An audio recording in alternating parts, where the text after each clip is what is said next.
Okay, so everybody, welcome to this presentation, primarily about the future of photo agencies. My name is Ron Haviv. I'm co-founder of the Seven Photo Agency and the co-founder of the Seven Foundation, which this Seven Insider project is brought to you by.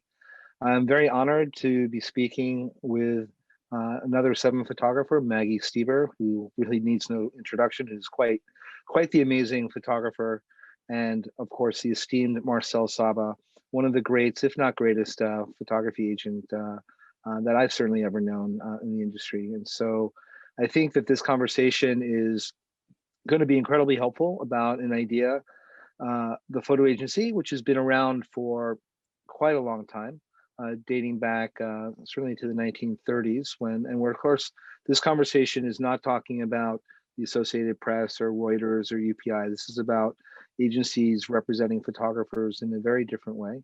And we think that this conversation is going to be incredibly helpful for photographers, whether you're starting out, middle of your career, or somewhere in between, where do you need an agency? Is an agency helpful? Is the agency idea outdated? Is it dead? We, of course, have heard many times photojournalism is dead. And does that mean also that the photo agency is dead? So we're going to kind of have this conversation amongst ourselves. You will be welcome to ask questions as we go along, and we'll intersperse the answers and conversations as we move. I think it's just to quickly kind of talk a little bit about the history of the agency, kind of bring ourselves back to the year 1935, when three German Jew refugees came to the United States and started the agency Black Star. And they had been working in Germany and were starting to use visuals in a very different way. And they kind of brought that idea to the United States, and in fact, actually met with Henry Luce and helped create the concept of Life magazine. So kind of immediately, the idea of the photo agency was having incredible impact on the way that we, as an audience, saw visual journalism. And Black Star became a very influential agency, eventually being taken over by Howard Chapnick in 1964. And then in 1947, probably the most famous photo agency in the world was created with Magnum. And Magnum, with a small group of photographers representing their work from the current events of the time, from World War II and beyond, became a real voice for photographers. And as sort of the industry changed and more photographers started to come into play, and there were more and more magazines and more places for work to be seen, rights and negotiations and all these things started to become quite a big issue. So in 1966, a small group of photographers in Paris started an agency called Gamma. So here we have photographers starting an agency. It wasn't started by business people, but started by photographers to protect the rights of photographers, to represent photographers, to make their careers better, to protect their work, and so on.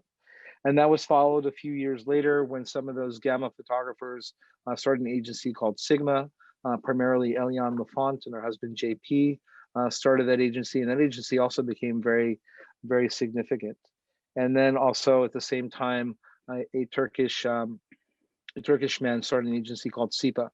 So in Paris, Paris sort of really became kind of the headquarters for photojournalism, and really starting out with the idea always to protect the photographer. It was all about how do we help the photographer do more work? How do we help the photographer make more money, and so on. And as we kind of move into those years, as these agencies started to have more and more impact, Gamma started a outpost in the United States called Gamma Liaison. And this is sort of where Marcel comes into the picture. And I'll let Marcel kind of pick up a little bit about his history and how we wound up becoming one of the great photo agencies of our time. Thank you, Marcel. Oh, thank you, Ron. Thanks, Seven, for inviting me, and Seven Academy. Thanks, Maggie, for being with us. So it's just pretty good wrap up on quick history. So I started at Gamma Liaison a few years after Liaison started the US post for Gamma. And I started, people ask me when I started, I was 18 years old, basically. I was an immigrant from Lebanon. and I stumbled into Michel Bernard, the owner of Liaison, and he asked me to come and work for him. And I did. I didn't know anything about photography. I was didn't understand what photo agency world meant. But I came in and I started learning. I started figuring out how photographers end up going to these hot places from Afghanistan to to Africa, how they photograph celebrities, how they photograph business people, and work my way into figuring out how an image get to be taken coming to the office back at the time when there was black and white prints and slides and transparency, and these images get to be handed over to the magazine in the hope for them to be published.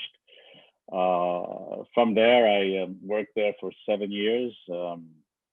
Was a great person, Jennifer Coley, who was the director and was in competition always with Eliane Lafont back then between Sigma and Gamma, and learned about how to take care of photographers and learn how to protect the photographer rights and how to get their images into the editorial magazine print domestically and overseas.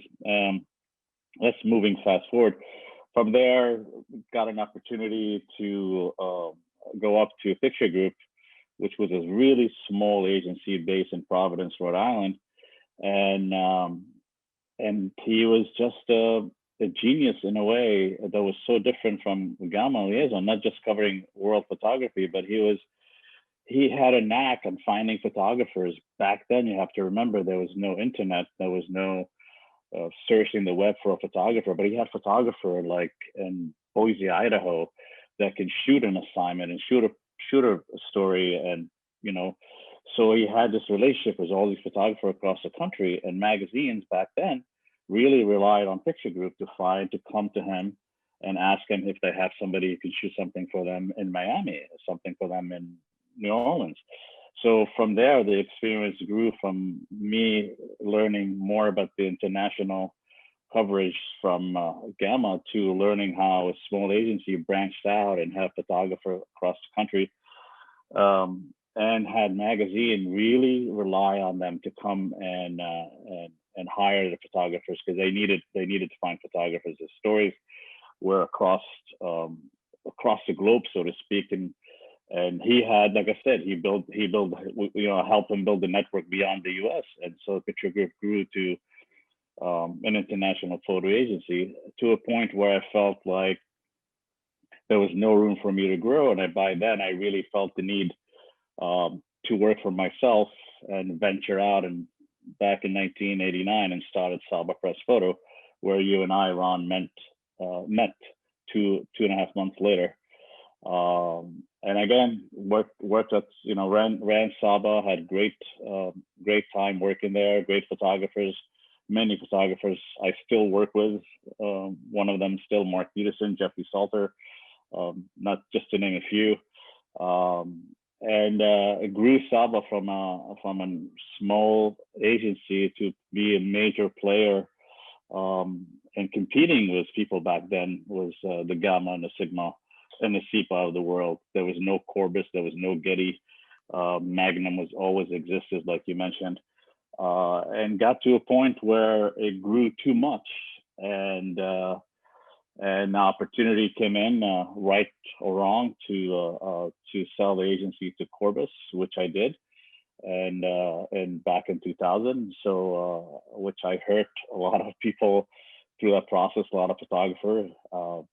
But one of the things from there is that 7 started after I sold to Corbis, because 4 of the 7 photographers were working at Saba back then, working with Saba.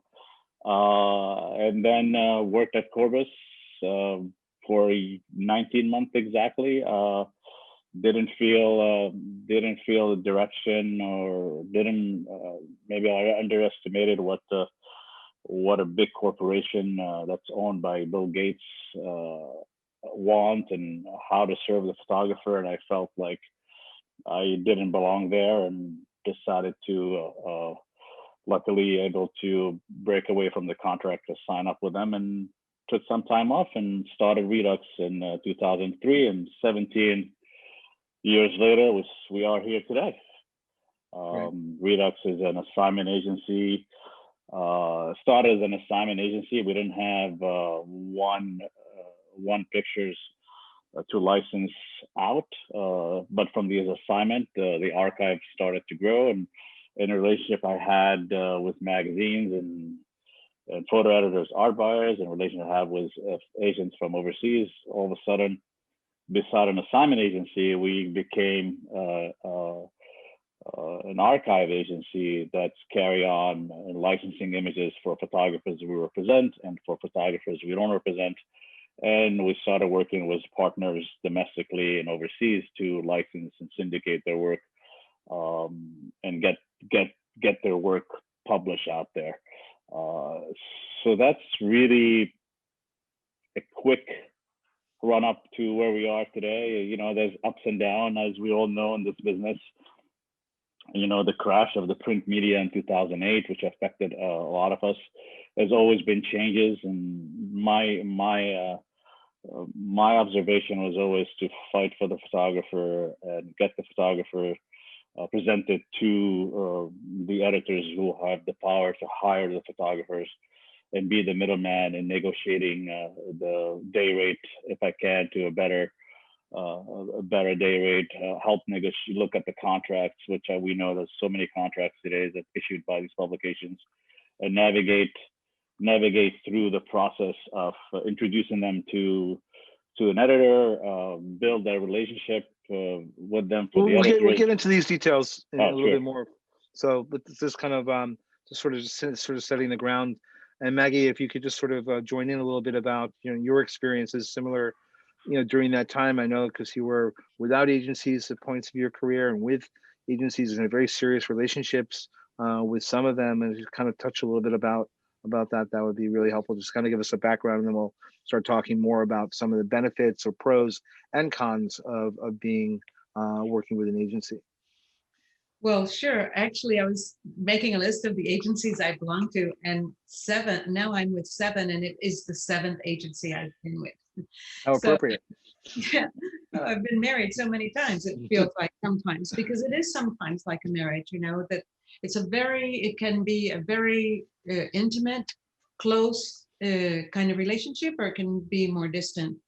But so I was covering a war in Africa, and I didn't know anything about agencies. And I had left a job as a picture editor at Associated Press in New York to go cover this war. And SIPA, which was in Paris, reached out to me and wanted to syndicate my work. And that was the first time I realized that I could do that, because before they reached out to me, I was, this is the days of film, and I would shoot film, and I would,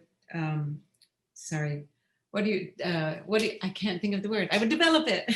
I would develop it and make, and I would cut out little strips of the negatives and write captions out, and I would send a package every week to the New York Times, because they were covering this war, but they would use these pictures, even if they were feature pictures or, you know, about the white flight, and this was in Zimbabwe and a guerrilla war.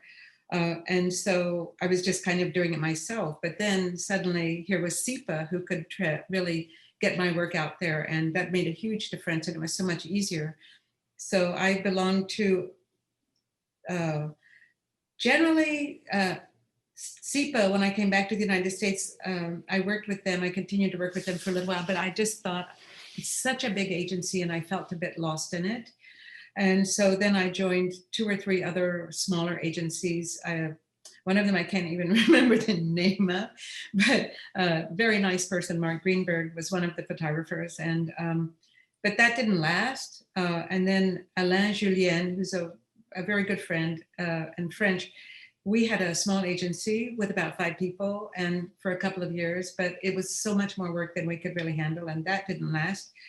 And then Jocelyn Binziken, who was a great agent, decided to leave SIPA. I had worked with her at SIPA in New York, and she decided to start her own agency, and it was JB Pictures, and she wanted to keep it small. And I have to say, she didn't really like women photographers. She really liked men.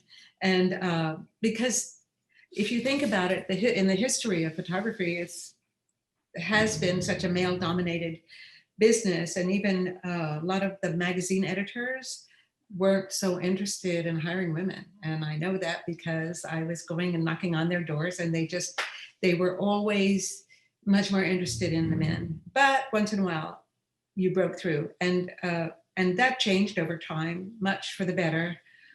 But you had to sort of go and represent yourself. But anyway, she started JB Pictures. She kept it small. There were only 2 women photographers, myself and Louise Gubb, who's in South Africa.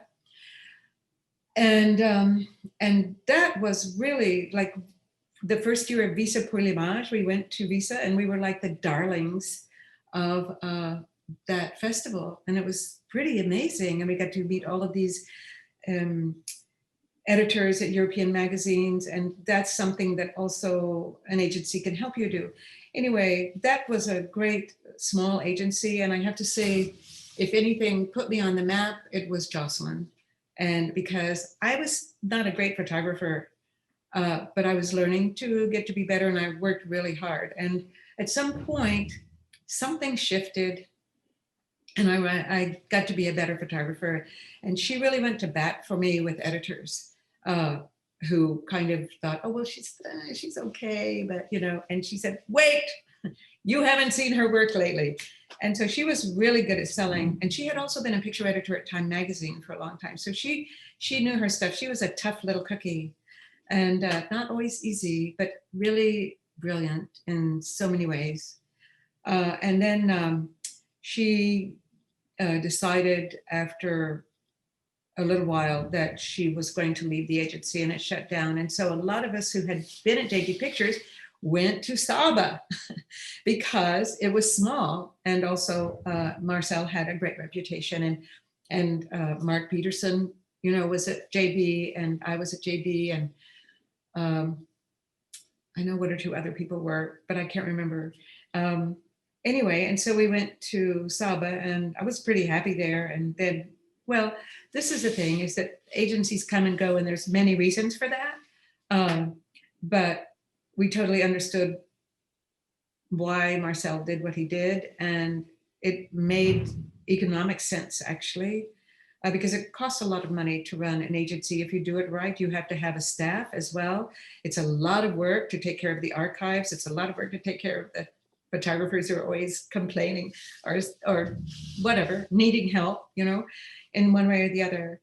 And so that was a sad day. But anyway, and then when he came back into wanting to have his own agency, Redux, a lot of us continued to work with him there. And then, but the thing about agencies is they are like marriages in some ways, and they really require a loyalty and also an understanding of what there is to offer to a photographer, and what a photographer has to offer to an agency to make themselves valuable. So it's not just you're going to end up with an agency and then they're going to do all the work, because no, the work that a photographer does never stops. And anyway, at some point, I decided I just wanted to be on my own. And I've always been somebody who would go when it was easy to go see editors at magazines. I did that a lot, and I really developed a lot of very strong relationships with editors at magazines, and that really helped me throughout my career. And learning how to go and see an editor, how to show your work, how to talk about it while somebody's looking at it, you know, like turning the pages in a portfolio like this, and you're supposed to be talking about your work and not lingering too much. And I learned a lot about this business. And I sometimes used to tease Marcel that maybe I should be an agent. And of course, his eyes would light up and say, I love that idea. But I think you have to live in New York City to do that, actually. But anyway, I have a lot of fantasies about being an agent sometimes, but I had a lot of fantasies about returning to picture editing as well. So I love that so much. But at any rate, and so a couple of years ago, Seven approached me and asked me if I would like to join them. And I was just at a point in my career where I felt like I needed to reinvent myself and that I was tired of carrying the load myself and I needed a community. And this is what an agency offers. That is one of the most important things, is that you have a community and you can take advantage of it as much as you want, or you can kind of keep a distance if you're a quiet person who likes to keep a distance, but you still know it's there to catch you if you fall, or to represent you, or help you figure out a problem. So I've been in a lot of agencies, but I think all of the experiences I had also taught me how to work in this business, because it is a business. Photography is a business. And if you don't learn the business of it, which is one of the attributes of working in an agency, if you don't learn the business of it, you're just going to struggle so much. And you can really learn under the wing of a really good agent and understand how things work. So now I'm with Seven, and it's very exciting, all of the things that we're involved with, and I'm very happy.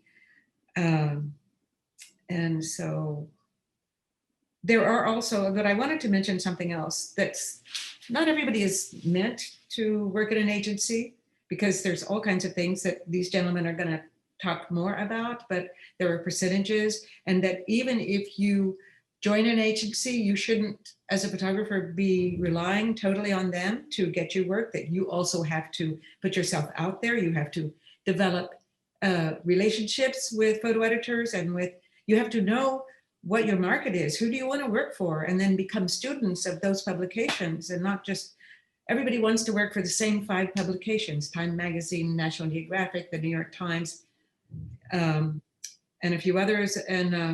But there are lots of other magazines, and it's your job as a photographer to really investigate magazines. There's some great regional magazines. There are magazines for parenting where you could put really good work. I mean, you have to really start to think now, especially outside the box, but this is also where an agent can help you. An agency can help you, but you can also help the agency by introducing magazines to them that they might not have known about, because things are constantly changing.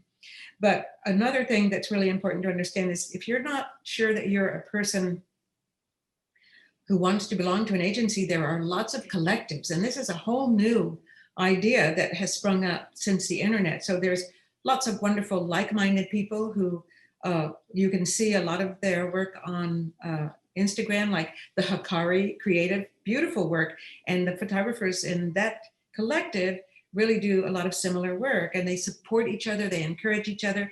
They've created this really wonderful site where even editors are looking at. And then the Journal, which is an all-women collective.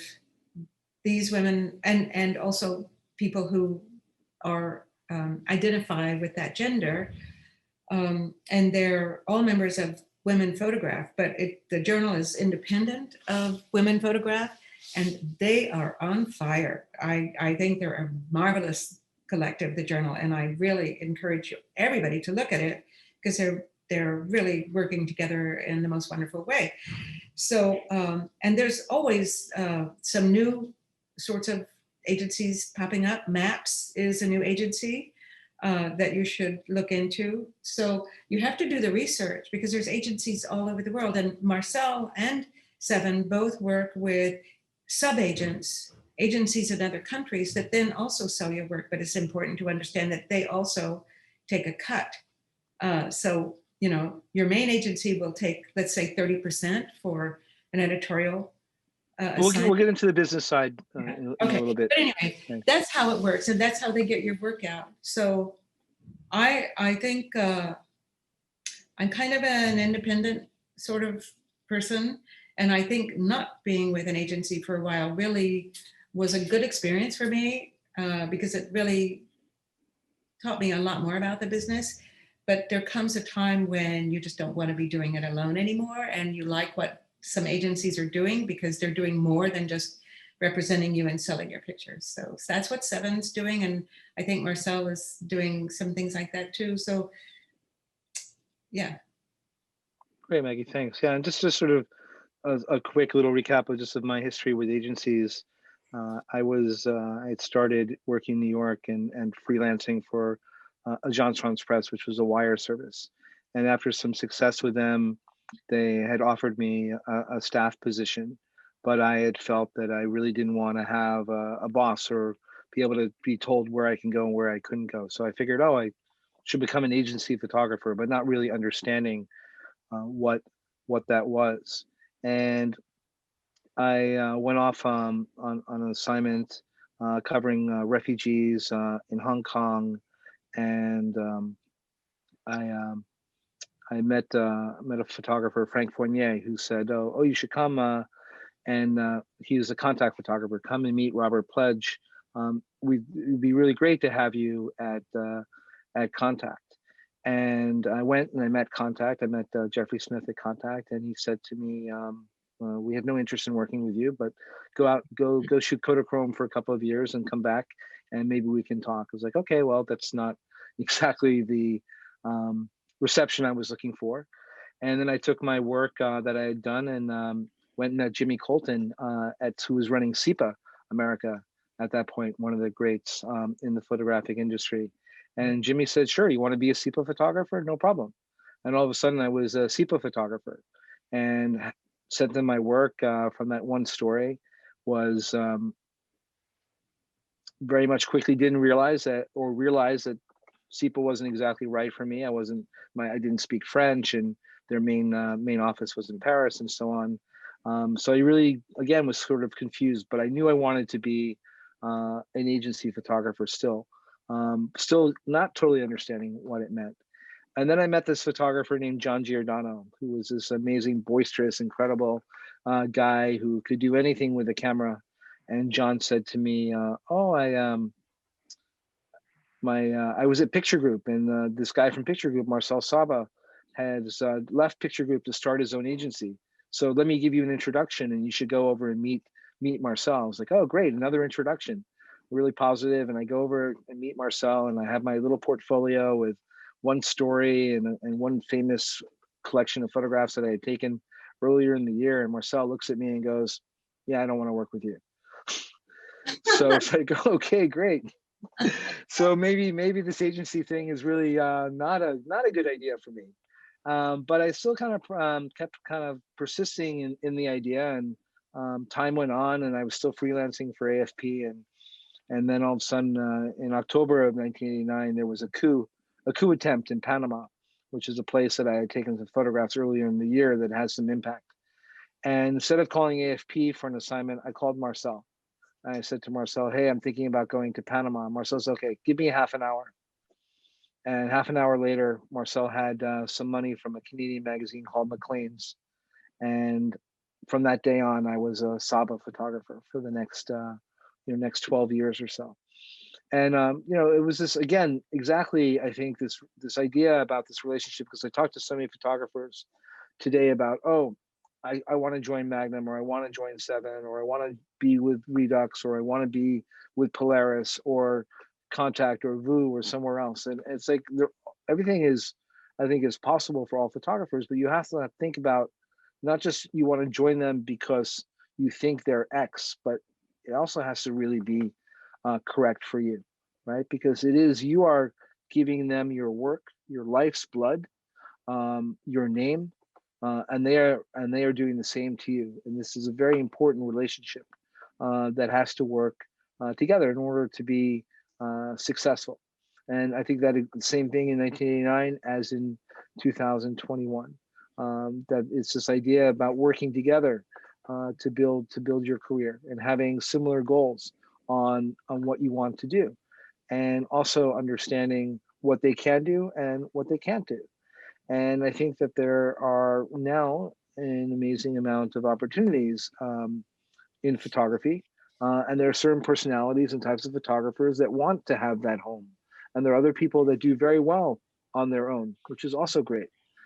There are sacrifices and pros and cons on both sides about being with an agency and not being with an agency. And so we'll talk a little bit about that. But again, I kind of go back to this original idea of the agency.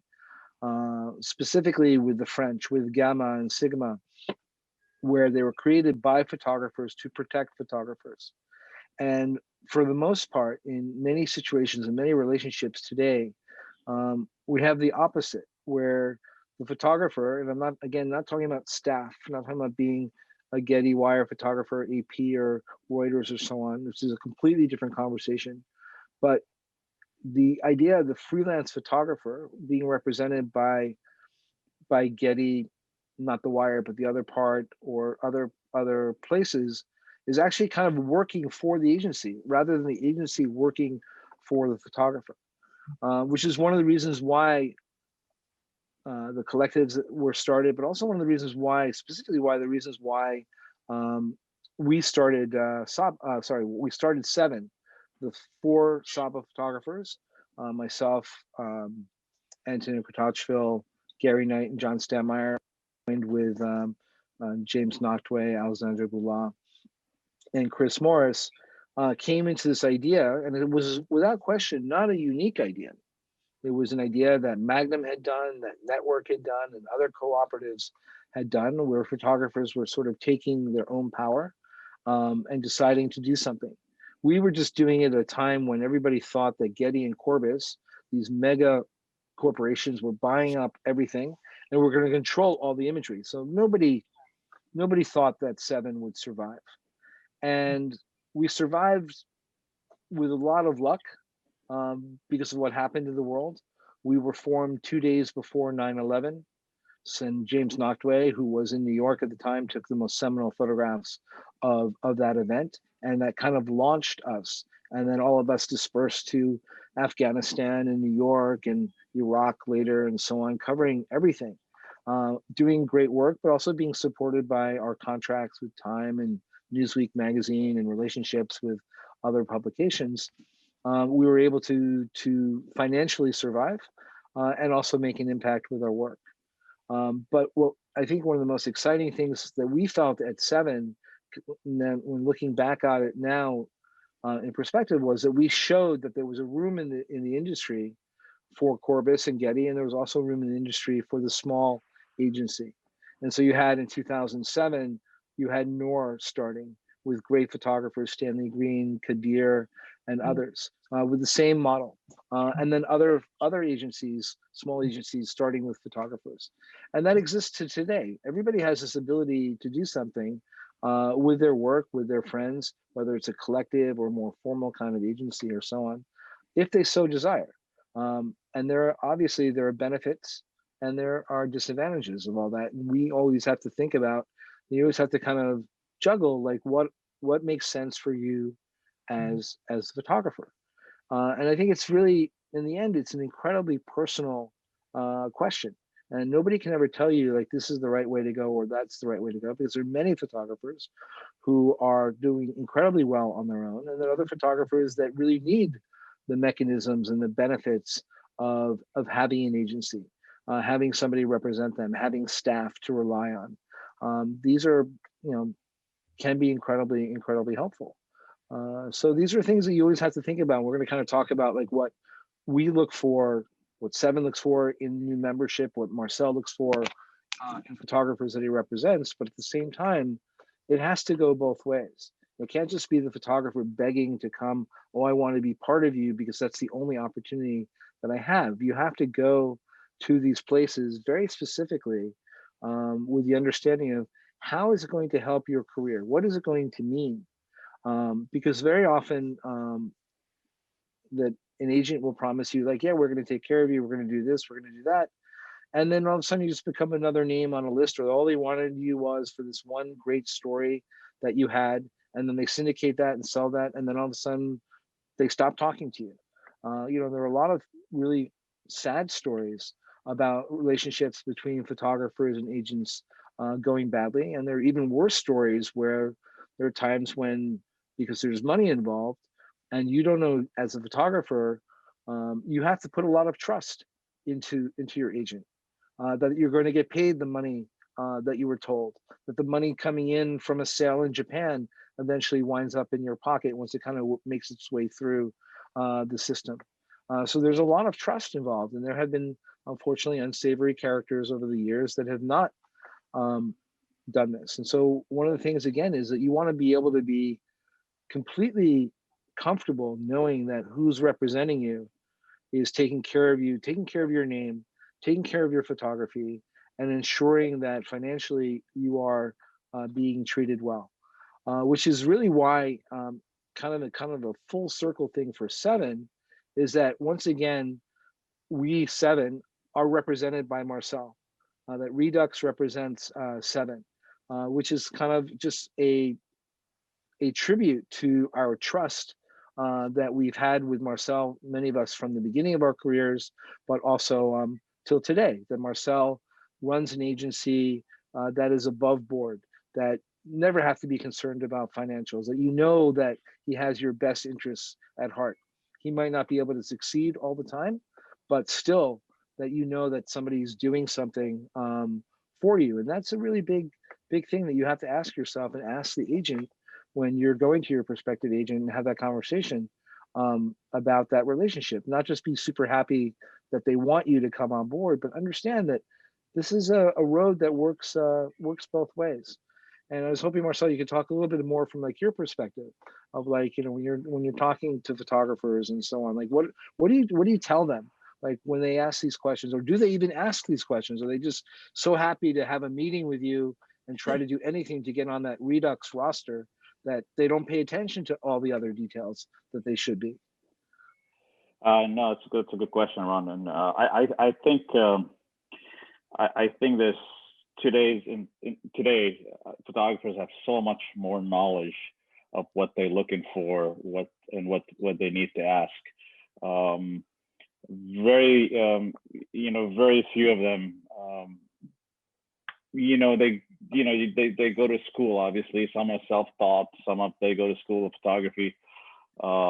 In general, very few of them get out of the school of photography and figure out what the market is and where they need to get their pictures published and how they get them published and what they ask for, how they negotiate contract. And that's essentially what an agency or agent does for a photographer, is help them and guide them in a way that, yeah, you should ask these questions, or you should figure out, what a story sell for and who is interested in it.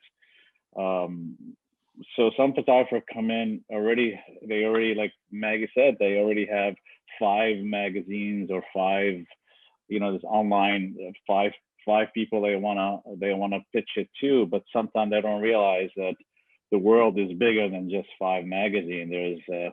There's people in Spain that might be interested in it. That means people in Germany might be interested in it, and that's why we sort of try to guide a photographer, especially you mentioned people doing stories, is to tell them, listen, we think we can really help you get the stories out, and this is what we need from you to be able to get the story out. We need you to do some work on it. We need you to edit less. We need you to caption it better. But some come in and they already know that the relationship they want from an agent is to be just either somebody who syndicate their work, which means get their work out in front of the magazines domestically and worldwide. And some really wants to be represented, which is, hey, help me introduce me to a magazine editor, to art buyers, get my name out there, and it's a conversation of how we can do that and how we can help them, and if we can help them. Obviously we don't. Some photographer we just feel like we can't help for whatever reason, or we have other people on a roster that we can't take them on. So I don't know if I answered the question the way you felt. Yeah, I think it's great. I was just wondering, Maggie, if you could just sort of respond a little bit, because there were times when you were alone, right? And you were doing, just to explain like what that is about the photographer alone, how it was to syndicate your work, to get it to different agents or different places, like how much work that is and whether it was worth it or not. You were saving on the percentage of having an agent do it, but does it make sense? Does it not make sense? Well, when I left SEPA, and it was still the days of film. And I would go to the lab and have duplicate slides made, and then I would have to write out the captions. And in SEPA, I learned that we had affiliations with sub-agents in different countries. And so I would make these little packages of these slides, and I would write a story and I would write the captions out. No internet, you know, remember, or maybe you weren't even born, but at any rate, and I would then go and mail them, these packages, like 4 or 5, to different agencies in Europe, and they would sell the work.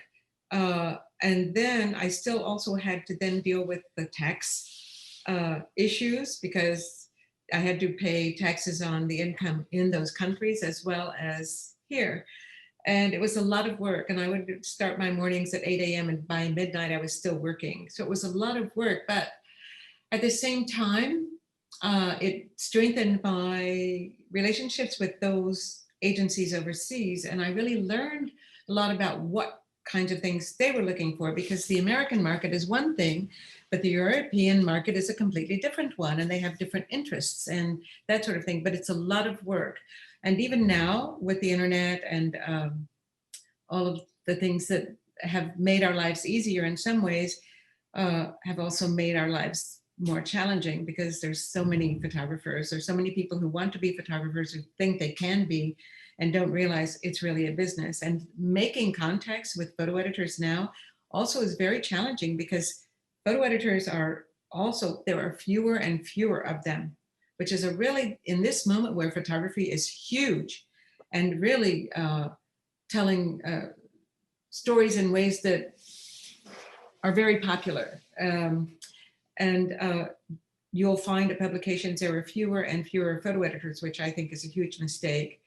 Photo editors can be the unsung heroes of this business and of our careers, and we don't always recognize that. But you still, even if you work through an agency, it's really important that you try very hard to make these connections with photo editors, because they don't always stay at the same place. And, you know, or somebody will come in, the photo editor you've been working with leaves, and now you have to try to start all over again to make these contacts with photo editors. And to be honest, if you really look at the landscape right now, there are a lot of younger photo editors, and they really want to work with their generation of photographers. So that's where I think a challenge comes for people who have been in the business for a long time, and you need to get to know who they are, you know, and try to connect with them, even though they might want to work more often with people of their own generation. I think that's something you have to think about.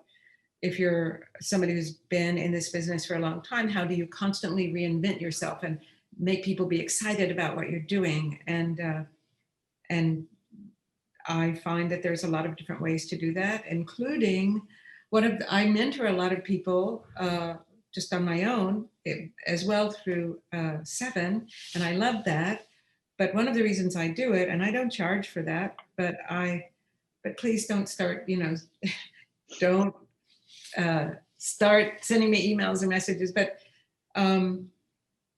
I find it a joyful act, but also it keeps me informed about what's going on in this kind of new fresh water that's coming into the pond. And so I find it's very informative as well as anything. And I get to see how people are taking pictures in a completely different way. So I've tried to find ways independently how to constantly stay on top of what's happening in the business and who's there now. I mean, we did have photo editors we were so lucky to work with. Jimmy Colton, you mentioned, an amazing person, very generous. He's with Zuma now, but he at Newsweek gave both of us, Ron, contracts, and was very supportive, and just an amazing, sweet, amazing person. And we didn't really mention Contact Press Images.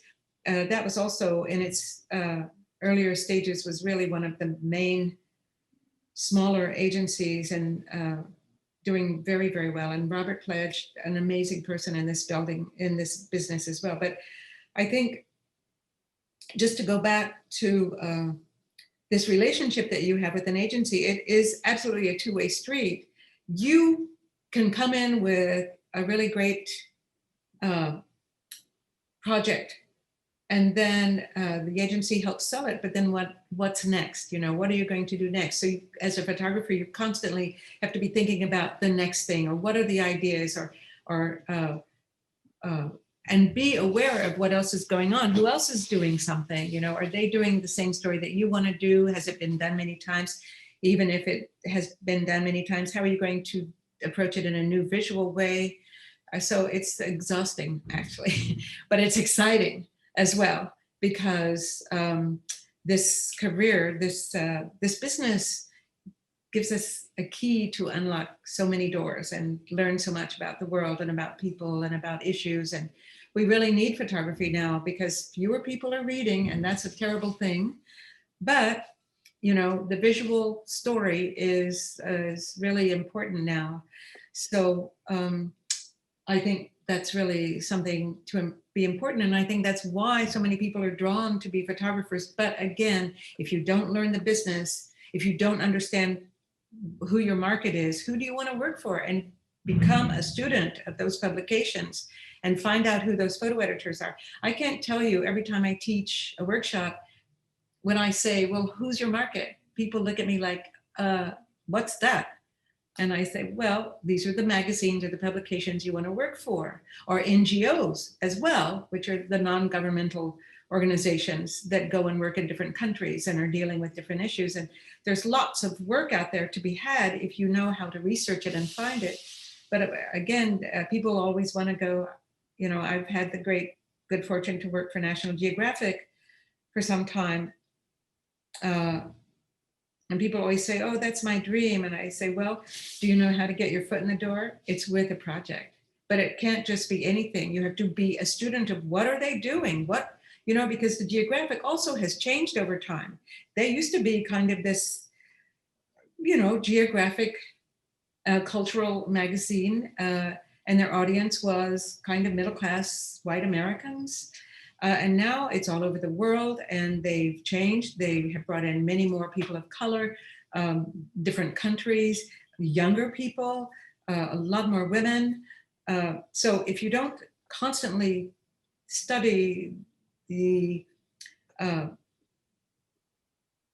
places that you want to work for, then it's and you can't just depend on the agent to do it. Marcel, for example, is an extremely busy person. So he's not only representing his people, but he's also representing 7. And sometimes he negotiates for us when we have, or if we have an idea, he'll pitch it on our behalf, besides our beautiful, wonderful Gianna, who also is the queen of 7 and somebody without whom we can't function. But she runs the agency and with some other people. But let me just stop you there, Maggie, just to take that, because I think, I mean, the general idea of this conversation really is like, is there a future and need for a photo agency? And through what you just said, we can argue 2 different ways, right? There's there are magazines today, photo editors, that specifically want to really only speak with photographers one-on-one, where there's no interaction necessary for an agent, where there's no debate about the day rate. There's no debate. It's just like, this is our deal. You want to work for us? This is what we pay everybody. This is what we're going to do. An agent doesn't need to be involved. And that's one part of the market that exists with some magazines like Geographic, New York Times Magazine, and so on. Then there are other places where I think, you know, the value of Marcel, the agent, is incredibly important. And I think this is where each photographer needs to decide, like, who is your market? Who are you working for? If you're National Geographic, and I know things have changed dramatically at Geographic in the last couple of years, but if you were like a couple of years ago, just a Geographic photographer, and that's all you did, it's like John Stanmeyer. This is one client. He worked all the time. There's no need for John to be represented for other assignments, because his time was all filled up working with Geographic. But if you take somebody like myself, who's working for multiple clients, of which there is room for negotiation. And I think I'll let you speak to this in a moment, Marcel, but I think this is really important, that there are some photographers who are brilliant and can speak for themselves as a photographer on a photographic level, and they can also speak for themselves as a business person, meaning they can have a conversation with the editor about the story, and they take off their photographer hat and they put on their business hat, and then they can actually negotiate the money. part of it. There are very few photographers that can do that well. There are a lot of photographers I think they can do it well, but in actuality don't. And I've seen multiple times where we've had an assignment offer or a guarantee or some sort of financial arrangement with a magazine coming to us from them, coming to Seven from this publication, and then handing it back to Marcel and his team to respond as a negotiator, and all of a sudden the money and the rights and the embargo and all these different things that you have to worry about as a photographer that your agent can now handle becomes dramatically different in favor of the photographer. And Marcel, just wondering if you can kind of address that, because I think it's something that it's sort of behind the scenes, and so many photographers, obviously there's a percentage because you Redux need to also get financial compensation for your work, but photographers think like, oh, I can't believe that that Redux or Polaris is taking 15%, 20, 30, whatever the percentage is, whatever the deal is, like I'm getting totally ripped off and I can do that myself. But for myself, I found that not only do you make that money back that I'm paying with better dealing, with better negotiation, often you make more back. Like there's more of a benefit to have something. Now, just let me just add one more thing.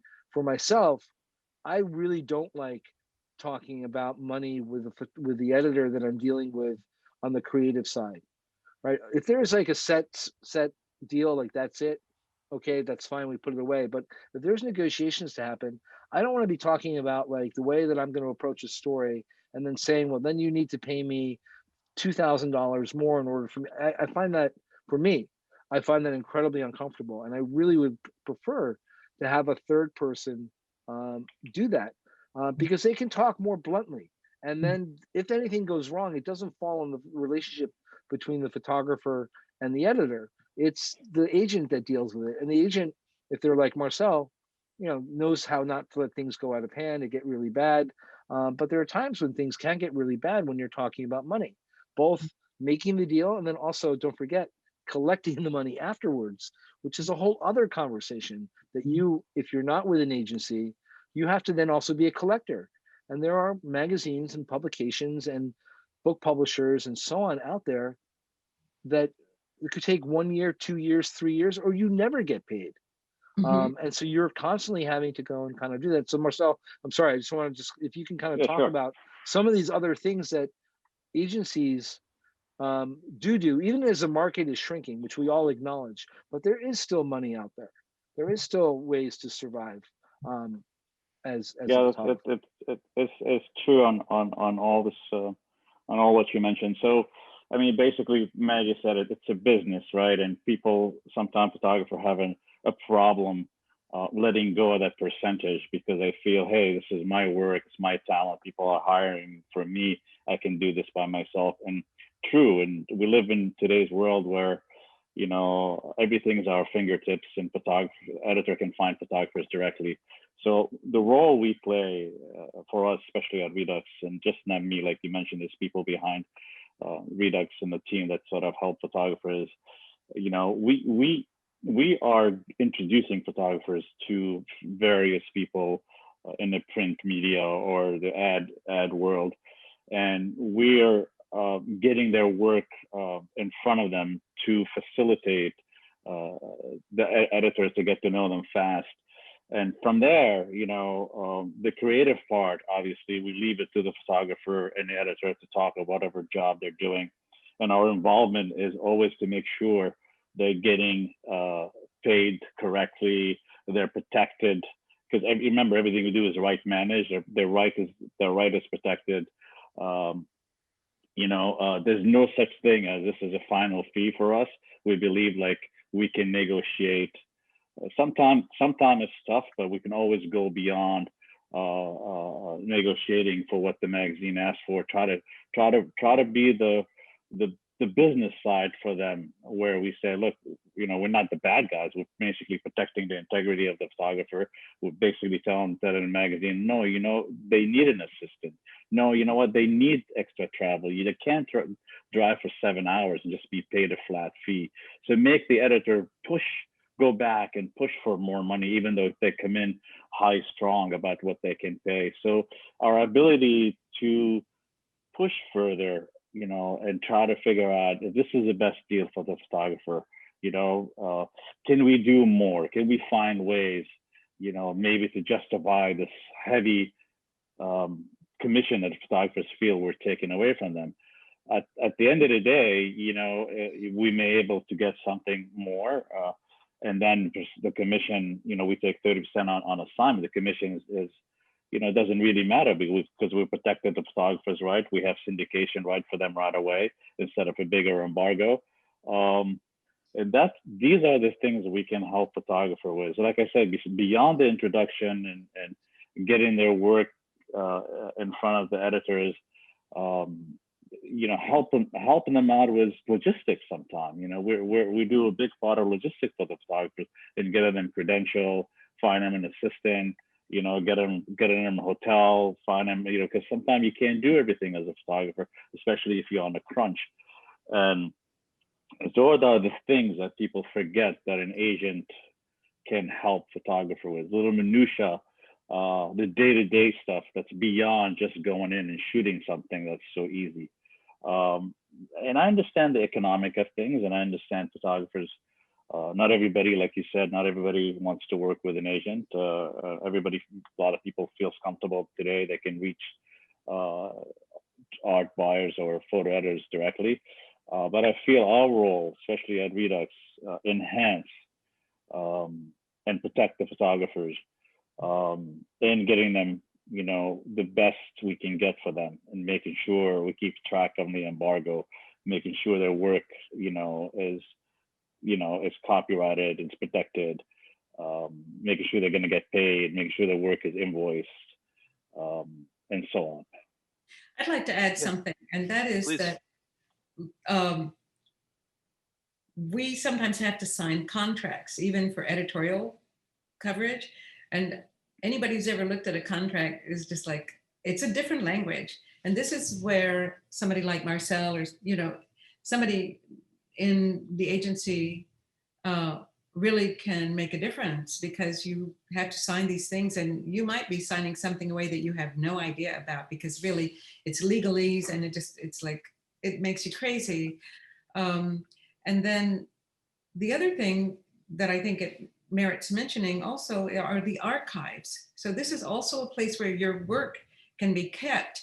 And there's a lot of entities that come to an agency asking for, do you have pictures from this or of this or that. And so if your work is with an agency and that work gets shared, maybe sometimes with the foreign sub-agents, but a lot of magazines, a lot of book publishers, textbooks, all kinds of things also come to an agency asking for pictures, either because they know that somebody who's in your agency has done this work, or they're looking for something that's very scarce, and it just so happens that, in the archive. And you have, Marcel, some really great people working in your archives as well.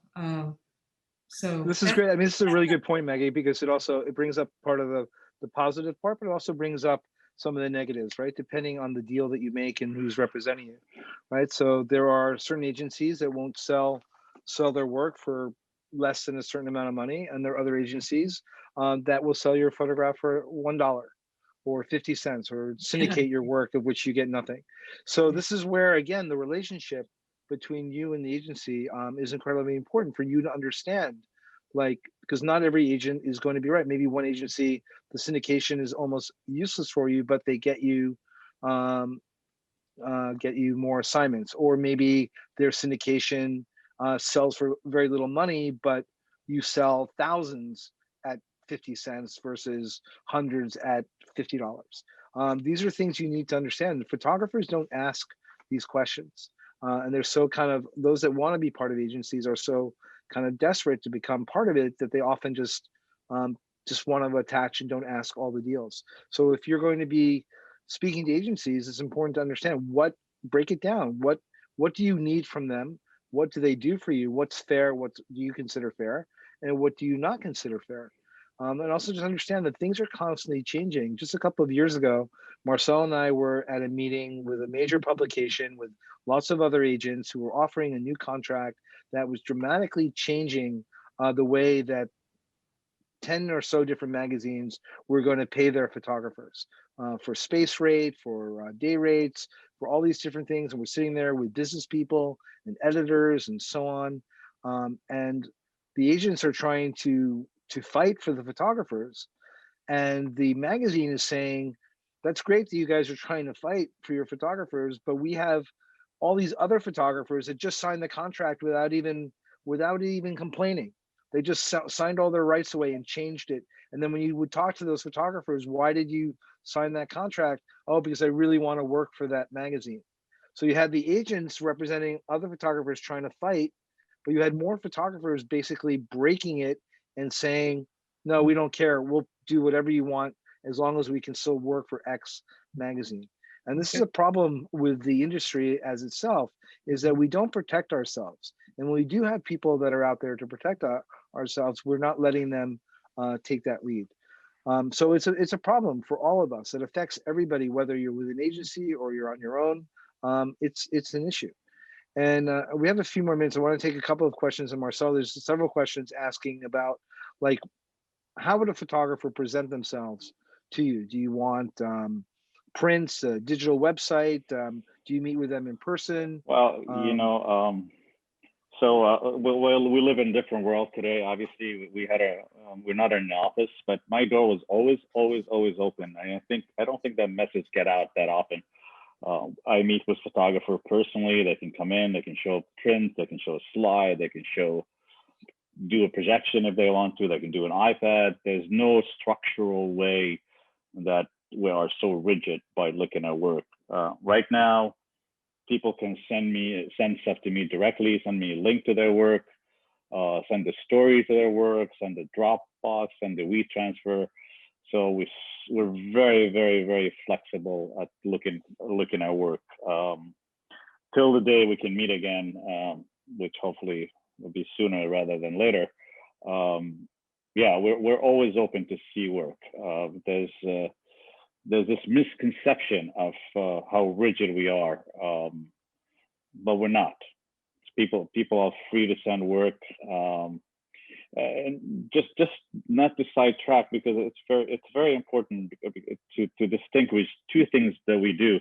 The assignment roster, that might be more rigid because we just can't handle a lot of photographers on the roster, because we're very loyal and we work with a certain amount of photographers. Yes, there is room, but there's not a lot of room to grow, and I'm happy to answer more questions about that. But for syndication and for licensing of images and for rights of images, we have a bigger door that's opening for the right story, for the right subject, for right business portrait, politics, social issues, that we are more capable in taking on and getting it out there, rather than just taking on more photographer for representation. Anyway. And so, like, if you had a photographer, let's say we have a question from a wire photographer wondering like what kind of work would you want to see? I'm assuming you wouldn't want to see, like, here's my sports picture, here's my portfolio, here's my portrait, here's my news picture. How would they how would they put together a presentation for you that would make sense? To me, it's always, I really need to feel and understand, what is their point of view? What are they trying to do? Or where are they trying, what are they trying to accomplish? Which direction they want to go? And I need to feel that I can see that from anything they represent. I understand if you're not in a big city, you are shooting wedding, you are shooting sports, you are shooting, a few landscape. I get it. I don't mind seeing that, but I need to understand, what do you want us to go out and get you? Is a style, what's different about your style that's going to interest us, about your composition? If somebody's shooting a portrait, are you shooting natural portrait? Are you lighting it? Are you doing big format? So it's like, again, we're not rigid. It's all the above. It's just, you know, you need to feel something that you say, wow, I get it.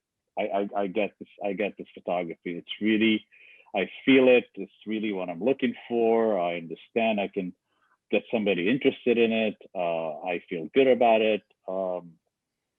It's not just to feel, right? It has to be backed up by good, solid work. But sometimes you have to sort of look at it and say, okay, I see it's going to be a difficult road ahead, and the timing is not right for us. Or I see this is like it's going to be an easy sell, and right now we're looking for an easy sell. So timing has a lot to do with it. Location, not that much. We don't, you know, we don't have a photographer in every city or state or every place in the world. So you don't care, like, in terms of location, it doesn't matter. It has nothing to do with whether you represent them. And the photographer have to be realistic. If they're based in Boise, Idaho, it's not going to be work every day, right? And it depends what kind of work they do anyway. No, it doesn't matter. I would like to interject something. I'd like to interject something. Yes. What I always tell photographers is that an editor or an agent, if you have a project or you have developed a style, let's say a particular portrait style, that helps them see who you are and how you tell stories much better than just a picture of this, a picture of that, unless it's something like, let's say that you do a lot of street photography. So if there's something that you like, a device like light and shadow is part of your approach, you know, where whatever you're going to show to an agent like Marcel, what is the style? How is he going to understand how you tell a story? Because that's what he has to be able to use to sell you or your work to a magazine, right? And I think I can tell you this: if you want to work for National Geographic, you have to do a project, and it has to be a really well-researched, well-photographed project. It's not just like, you know, doing it in 2 days. It has to be serious. Or look at how many magazines use portraiture. So again, I'm sure Marcel also looks for this, you know, like somebody who really has a strong portraiture style and a real, you know, a real look and feel to things, because there's a lot of that work. So it's just to give people an idea of what they might want to put together when they come to see you, Marcel. And I think and that's how they can. Yeah. Just to add something that's really important, that what we do, which I'm not sure if a lot of people still do it, is if the photographer come to us and we like the work, and no matter where they're based at, and they pitch an idea to us that no one can back it up, no magazine, no publication, no, you know, and we feel really passionate about their story, we're probably one of the few people that will say to them, listen, please go and do it. You know, we'll help you split the expenses financially, because we believe in you. We believe in the story you brought us, even though he or she might have pitched it and didn't get anywhere, but we still have a strong feeling about it. And are we wrong sometimes? Yeah, we're wrong many times. But we really help, you know, and promote and push a photographer to go out and do something on their own that we feel can and will and might interest somebody. You know, I use a quick example, Erica Larson pitching the story when, you know, she was with me from day one at Redux, you know, doing the story on elk herder, you know, in Iceland and Norway, you know, when no one was interested at the time. But she really had a strong belief and had a style the way she wants to photograph it, and had a commitment to go live with these people. And so she did, and we did help her out with the expenses. And we weren't worried, you know, that we may or may not sell the story. We were hoping we will. And anyway, but that's how she got discovered by National Geographic, you know, and it took 10 years, maybe 8 years. And that's another thing I want to add, that's relationship, which you mentioned a little bit about, both of you guys mentioned. There's no immediate push switch, you know, that you join an agency or you join an agent and work comes in. It's a work in progress. it's like building something. Sometimes it takes a year, sometimes it takes 2, sometimes it takes 3, and sometimes it's immediately. And I think it's really important for photographers to realize there's no instant gratification if you join an agency, or you give them a story, or you shoot a great portrait that everybody wants. Doesn't mean it's going to get published right away. It doesn't mean the feature story you worked on, it's going to be, give it to somebody, an agent, or agency. Doesn't mean it's going to be a great sell immediately, and it takes time. Yeah, and sometimes somebody will do a project like that, and maybe you'll show it to publications and they love it. That's not something they're going to publish, but sometimes because of that, that gets the photographer into their circle. So we really love this. We can't use it. It's not that kind of story, but we love what you've done. You've come back many times and showed us as it progressed. And that's another way to do it. That's how I got my foot in the door at Geographic. I was working in Haiti. I went to show my work in Haiti. They said, "Oh, we really like this, but next time you go, come back and show us." And I did that 5 or 6 times. I went back. And I think also sometimes some people are looking for how tenacious you are. Like you stick to something because you believe in it. And like Erica did with that work that she made a beautiful book from, but it did put her on the map, and she devoted a lot of time to it. And people also admire that in a photographer. It's like they don't give up. We can't use their work, but we really like them and we'll give them work to support them. So it's not always just about your work. It's also quite often about who you are as a person and that's why in your work, when they can see who you are and your commitment, that's also what they're looking for. People like that. They like to support people like that. Don't you think? Yeah, absolutely. Yeah, and absolutely. Ron, back to your question, what are we looking for a photographer? Just because we mentioned Erica's name, when she came to me 10 years ago, she had 4x5 prints of her family in her portfolio. It's all she had. But every image in there was so compelling. And so like, wow, wait a second, that's your sister, that's your mom, that's your dad, and you photograph them this way. So it's all, no one has to come to us and it was like a big project that's so incredible. It doesn't have to be that way. It could be as simple as your family portrait. Anyway. So I come with you the cover of Time magazine and you tell me to go away, and then somebody else comes with you 4x6 pictures of their family and they're in the that was agency. 20 years Okay, later. that's fine, Gary. No problem. Erica is magical. You have to admit, she's magical. Listen, there's probably a lot of people, we told them go away now, but for a different reason. There's, again, representation. It's very different than syndication for us. That has to be really clearly understood today. Let me just, we're just ending here. There's one last good question, Marcel, which I think applies to both 7 and Redux. And that's really the question about the business model of the agency. Like, would you start an agency today? Would I start an agency today? Well, I'm not gonna be a hypocrite, right? I'm gonna say yes because I'm still in agency today. It's different. It's different every day. It's changing. The business we're in is changing. Print media is struggling and suffering. Online media is not up to par where print media is. Yes, I would start an agency today. There's still, I do not believe in royalty free. I love right managed imagery. I love working with photographer. I respect what they do. I love keeping the integrity of what they photograph and give it a place, find a place for it and price it right, and fight for it to be not just placed but to be paid correctly by the photo editors and I still do believe, Ron, to answer your question directly, there is a market, and there'll always be a market for right managed. And I hear this, this agency bought this 3D company for so many $1 million. Now they're going to produce 3D images. They're going to replace real photography. Like, that's not my world. I don't care about that. I really love all aspects of photography, from portrait to photojournalism to social issue to reportage. And I really do believe, as long as I live, that there's always going to be room for that.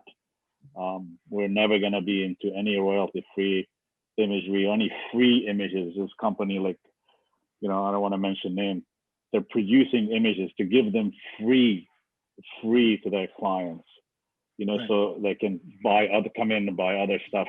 That's not the business model I will do if I start an agency today. I will start still. Some people sometimes wonder how we still running a traditional business. Like how, like we are, because it's still needed. It will continue to be needed, and I hope I stay, and the people who work with me, we are a voice to get people's right managed images out there and license them and get them paid the right price. And everything we do, again, which you understand when you see everything we do is a la carte. We don't have a pricing menu you can download when you go to Redux. Every image has a special feeling, and I understand value. I understand this. The business we're in is dictated by the magazine space rate. But if you have a special value of a story of an image, we do not, submit to the space rate and say, okay, well, yeah, it's a $50 for online. Yeah, go ahead, do it. Yeah, of course, we have images that we sell for their dictated space rate, but anything that has a special moment, feel, time, we treat it as a special, as a special fee on our site. So anyway. It's true. Thanks. I think in answer to Seven's, that same question for Seven, I think that you'll see, if you look at us, even what we're doing right now, the Seven Insider, this is from the idea that when Gary and I and the others created Seven, Gary and I also created the nonprofit wing of Seven with the idea to try to be able to be as flexible as possible. And we at Seven, I think, I've handed over sort of the traditional aspect of the photo agency work to Marcel, and what we're doing is trying to be constantly reinventing ourselves, looking to see what the future is, led by Gary and his ideas about where we can go forward, different things that we can do that are non-traditional, because I think that as our market gets smaller and smaller, it is difficult to survive solely on just the transactional part of selling work. I think it's incredibly important. Seven believes in the usage of media, of getting our stories out there, having effect and impact. Without question, that is our heart. But we also want to reach people in other ways. We want to do these other projects. You look at the foundation, you'll see the book, the Imagine Project about peace, or the MVP project about poverty in Africa, and all these other things aside from the educational aspects of what we're doing. And I think that is a good example for others, in that you have to be diversifying and looking at different ways to kind of react and interact with your communities. But without question, I think that for us, all of this stems from our ability to get our stories out there, and we do that in partnership with Marcel. So this idea about the agency not being needed, I think is premature. I think we still do need it.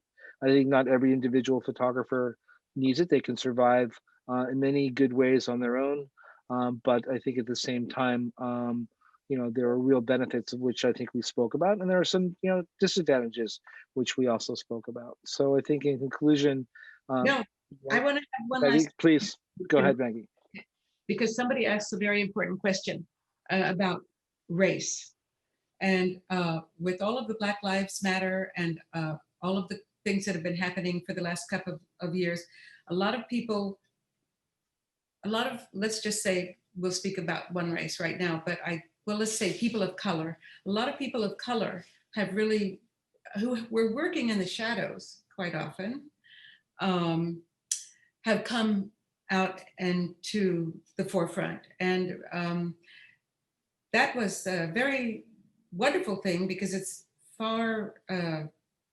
it's been too long, but an agency was created called Diversify, and it was particularly for people of color photographers who were wonderful and doing important work covering all of this, these machinations and these demonstrations and everything that was going on around Black Lives Matter, but they didn't know anything about the business. So Diversify was created as an agency to advise them about copyright, day rates, all kinds of things, because there were people who had been working in the shadows. And this was a very exciting thing to me, that this just popped up overnight in order to facilitate and make room for people of color who hadn't really been sitting at the table before. And so I think now a lot of photo editors are also really focusing on race and gender.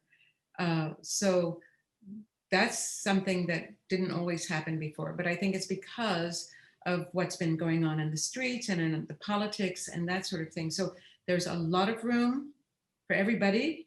And I think now a lot of people are welcome at the table. Not that they weren't welcome before, but I know that at some publications, if there was one person of color, that's the person that they relied on instead of trying to find, develop those things before. I mean, further, because there was one photographer at the Geographic who said I was always the one, and that as long as they had the one, they didn't really go beyond that. And I think now publications have to realize they have to go beyond that, and so do photo agencies. So there's a lot of, I think it's a very exciting time for everybody, but there's room at the table for everybody is just what I wanted to say. And there are organizations that can really help people understand how this business works. And we need to reach out to those people and help them because we need their voices. And we're listening. Yeah, I think everybody's voices combined will bring us to a good. Yes. Yeah, just to add what Maggie, what you said, like I mentioned, we don't have a photographer in every city and state, and sometimes I find myself searching for, because we have loyal clients that still come to us. I mean, we search the diversity site. We certainly search women photograph sites to find photographers and try to play a part in handing off work to talented photographer that we don't represent, because sometimes, like I said, a loyal client will come to us. So there's photographers today. Back to you, Ron. There's so much opportunities today, in my opinion, for photographer to really work with somebody or not work with somebody if they prefer not to, because everything is easy to sort of get. At the end of the day, what they really the outcome of they're looking for. Great. Okay. Well, on that note, thank you both, Marcel Saba of Redux. Yeah, Maggie thanks for Steber inviting of me. 7. Thank you all. Thank you for coming, guys, and please make sure you attend the next 7 Insider Talk. Thanks so much. Yes. Bye bye.